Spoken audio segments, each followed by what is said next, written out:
Medium man, physical medium man, physical medium man. What'd you buy?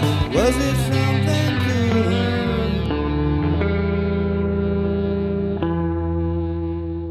good? What's up, guys? Physical Media Man back here again for another Physical Media Man Monday video. I have some special guests here, my lovely wife and our daughter.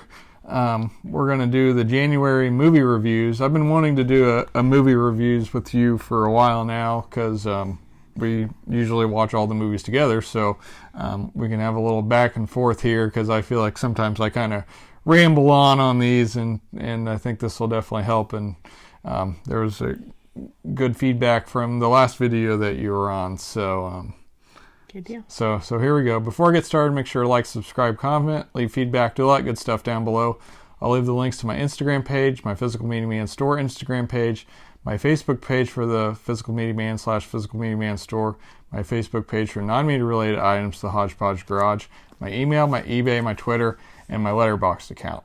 And with the Letterboxd account, so on these previous movie reviews, I was doing a grade rating A, B, C, but since I've been using Letterboxd more, this video is going to be stars, so that's how I'm going to review them. So anyways, we're just going to go ahead and get started. So first up, we watched Basketball with Trey Parker and Matt Stone, the creators of South Park.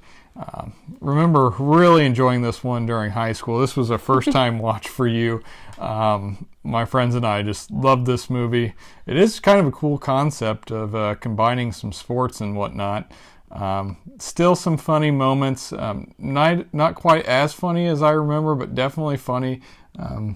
Yeah, it's definitely a boy movie. Like a high school boy movie. I was laughing. I mean, it's funny, but it's like stupid funny. So we weren't as in sync with this one as I thought we would be, because we usually like movies the same, but definitely a guy movie, young guy movie. So I was laughing at Joe for liking this one so much. One thing that I didn't remember how funny the announcer cameos were. Oh yeah. There's some really famous announcers on here. Bob Costas maybe. Mm-hmm. And they say some ridiculous things, which I was kind of surprised that they agreed to do it. But that part was really funny. I didn't remember, but yeah. I remembered a lot of the other things. But I gave it a 3 on review. Next up, part of the mid-level media channel's MLM Western Month, we ended up watching, I think, 5 Westerns for this month. We started off with Once Upon a Time in the West, really long at 165 minutes. This is a Sergio Leone who did The Good, the Bad, and the Ugly. And I didn't realize this is actually part of a trilogy as well. I can't remember. They aren't related, but they're it's kind of, he just did different time periods, I think. But anyways, I really, really like this one. Charles Bronson's really good in his role. It's just really does a good job of capturing the time period. He plays like a drifter kinda, and there's this person that had this idea of, people thought he was crazy, and he had all this land, and so he gets murdered at the very beginning of the film. Not really a spoiler, and these people are they're not very nice to his wife and things, and he kind of comes into the picture and helps protect her a little bit. But I really like this one, so I gave it a 4 stars. Yeah, and I was opposite. It was so long, I fell asleep. So if you're into Westerns, I mean, the story was great. It was good. But I fell asleep about halfway through, and I feel like I didn't miss anything. And then I woke up in the end, and I was like, oh, okay, yeah, full circle. That's what it was about. But I mean, the characters are really good, but Westerns are hard for me, because it's just a lot of music and them like looking into the great wide open. I mean, that's a Western, right? So it matched up with what it was supposed to be, but super long. Yeah. And there was definitely a part where it definitely kind of seemed to drag, but I really liked it. So next up, we watched the new version of Mulan. And this one I wanted to see. I hadn't heard great things. Some of the live action ones I've liked quite a bit. This one's one of the lesser. I thought they changed some things, and some of it just seemed not realistic or possible. I don't know.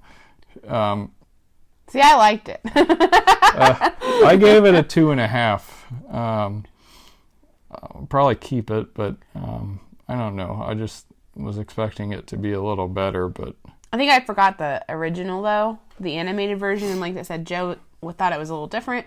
But I liked the fact that, I mean, I just thought it was a good story. Eddie Murphy's character, the speaking dragon, was like one of the main things on the original, and of course, since it's a live action, he's not in there at all. Yeah, it's just and the there's animal. No music at all, and I thought the music was pretty good in the original. So, I would stick to the original if you have to watch one. Yeah. But it's worth checking out at least. But yeah, I gave it 2.5 stars. It's a great story though. I love it, like girl power, you know. Yeah, girl power.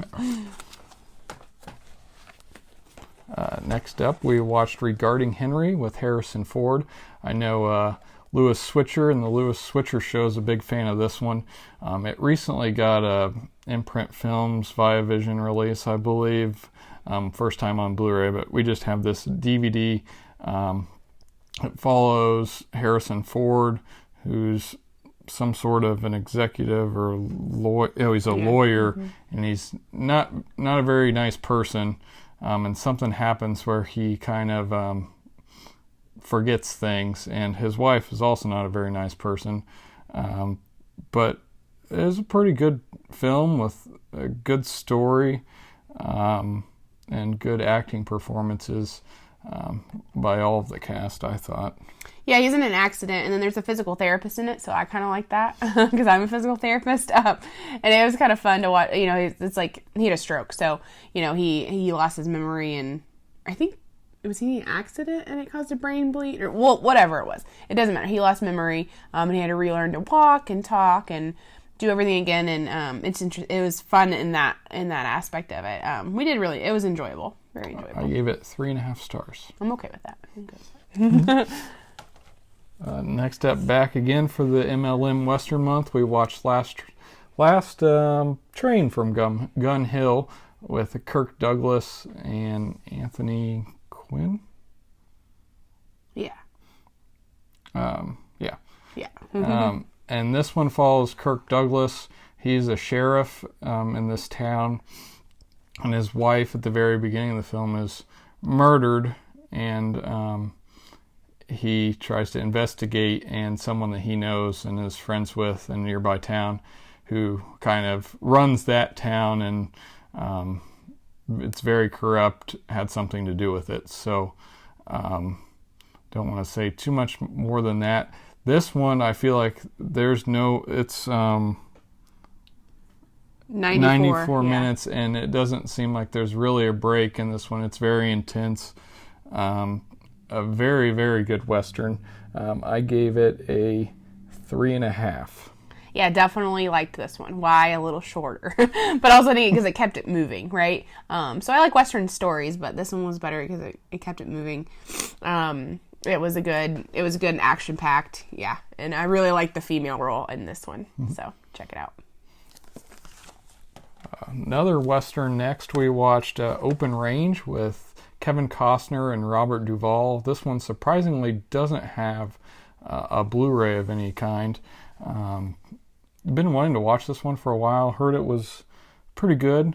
It follows Robert Duvall and Costner, who are like drifters, and they don't own any land or anything like that, but they like have livestock and like just walk them from town to town, and they aren't liked because of that. And they enter this town, and something happens, and They don't know if they're going to stick around and help or leave or what's going to happen. But I thought it was pretty good. I gave it a 3.5 as well. A lot of 3.5s in a row here, but this one I really enjoyed. Really liked it as well. I think it wasn't that long either. 139 minutes. Yeah, well, okay, Longer. But I love a lot of action. Yeah, a lot of action. I love Costner and Duvall, so that helps. Yeah, and I think it was a little more new age. It was like newer. Not the time period, but the when it was made. Yeah. I'm not a fan of really old movies. Joe gets the flack for that one a lot. We have to watch a lot of older. I like to check out things I've never seen. Next up, we watched "Don't Throw Mama" or "Throw Mama from the Train" with Billy Crystal and Danny DeVito. This was another one I feel like I've only heard good things, and I think I might have had too high of expectations or something. I just didn't think it was as... I thought it was going to be more funny than what it was. I hated it. I'm not going to sugarcoat. Stupid. So Billy Crystal's a English teacher, and he's a writer, and Danny DeVito is one of his students, and he tries to be buddy with Billy, and Billy doesn't really like that, and they both kind of have problems, and there's some, I would just say, miscommunication between them, and some funny things happen, but it wasn't as funny as I thought it was going to be, so I gave it a 2.5. Yeah, I would give it a 2. Okay, that's fair. Next up, we watched Shane. This is another Western for the Western month. This one was really good, too. You don't know too much about Shane, but he stumbles upon this family, and there's some bad people trying to take over where they're at, and he kind of starts working for the guy, and you don't know too much about him, and they're trying to get bullied, or they're not trying to. They are being bullied by these other people, and he kind of helps out and stuff, and I don't want to ruin too much of it. It's 117 minutes. Really enjoyed it, though. It does have some sad moments and things like that, but I gave it a 4 stars. Gave it 4 stars. Yeah, it was really good. It was deep. It was a deeper meaning and like a lot of stuff, family drama going on too. So I liked that aspect of it because it was a Western with a little more depth. Next up, we watched In the Hospital. Nope. Oh yeah, sorry. Yep. We watched In the Hospital Before She Was Born, Incanto on Disney+. It follows a family that they have some sort of... Each person in the family, except for one, has some sort of power and is able to help their community and things, and their family, most importantly. And it's a good family story. There is one person that doesn't have any special power, and some things happen, and there's problems within the family and everything. But a good story, really good music. We ended up buying the soundtrack. Haven't purchased the movie yet, but we really enjoyed it, and I gave it a 3.5. I would have given it more. 4 stars. All right. But I also think it'll be great for Ruth to watch. Are you going to cry? Don't cry about Encanto. She's going to love that. Yeah. All the kids love it, right? Oh, but we love watching okay. the Disney movies, and it's just getting us ready, I guess, to watch it more. But it'll be interesting because I know a lot of my friends' kids that they listen to the soundtrack on repeat, so we might have to be prepared for that. About Bruno. All right, next up we watched The Paper Brigade. This is one that I know that X-Teen Featurette is a fan of, and got a cool comment on my Instagram post from Chauncey Leopardi, who is better known as Squints from Sandlot. He's also in this film, and I initially bought this because some of those, it's one of the feature films for families. Some of them are worth a little bit of money. So I had looked it up and it was worth a little bit. Then I noticed that Robert Englund was on the cover. So I ended up buying it and then found out that she was a fan of it. So we ended up watching it, and I'm going to keep it because we had quite a bit of fun with it. It follows a family that just moved, I think. I think they just moved, yeah. And the one kid kind of gets grounded and stuff, and he ends up getting a job with the paper route, and we get into some mischief. Yeah. It was quite a bit of fun. It was fun. I gave it 3 stars. Yeah, I'm with it. I like the kids' movies. They're good. Next up, we watched Men at Work with Charlie Sheen and Emilio Estevez. This is also written and directed by Emilio. This one was a lot of fun. Lots of laughs in this one. They are obviously garbage people, and some crazy things happen, and they see some stuff, and something happens to somebody, and they think they did it on accident. And just a lot of funny moments in this one. I gave it 3 stars as well. Yeah, I like this one was great. It was just what you expect from the cover. Next up, we watched a Whoopi. This is by far one of the worst ones that I've watched. It's supposed to be somewhat inspiring and a deep look at a certain area and problems that that area faces and the characters face. Yeah. But it kind of struggles with being, it doesn't know what it wants to be. I think it was based on a play, so it has some songs in it, and it acts like a play. No, it acts like a musical. Yeah, acts like a musical. It's like a weird musical, though. Like, all of a sudden, they start breaking out into song, but it's like a dream. I don't know. Right? Yeah, it was weird. I don't know. And it was intense. Intense. It's super serious. I'm just not into it. I want something light, and I want it just to entertain me, I guess. And I like some deep stuff every once in a while, but we just disliked this one completely. I didn't want to finish it. I think we stopped it at one point. Did we ever finish it? We finished it. We both did? Or maybe I just did. No, I think I had to. I think I finished it myself. Yeah. It was just too much. And there's not enough Whoopi. Yeah. Not enough Whoopi. That's true. It was a good mess. I get the idea behind it, and it's supposed to be serious, and it's supposed to make you think and bring up this time in these people's lives that was terrible. It's just terrible. It's just depressing. It's depressing. The pacing and how it was done just wasn't done well. Yeah. Yes. And again, the musical part of it was weird. Yeah. And lastly, we watched The Long Riders. Finish out the Western month.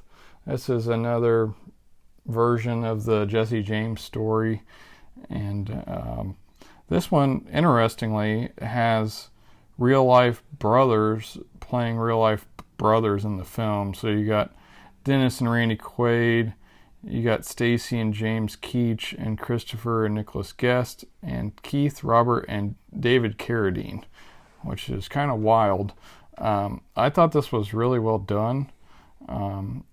How long was it? It was 100 minutes, so it wasn't too long.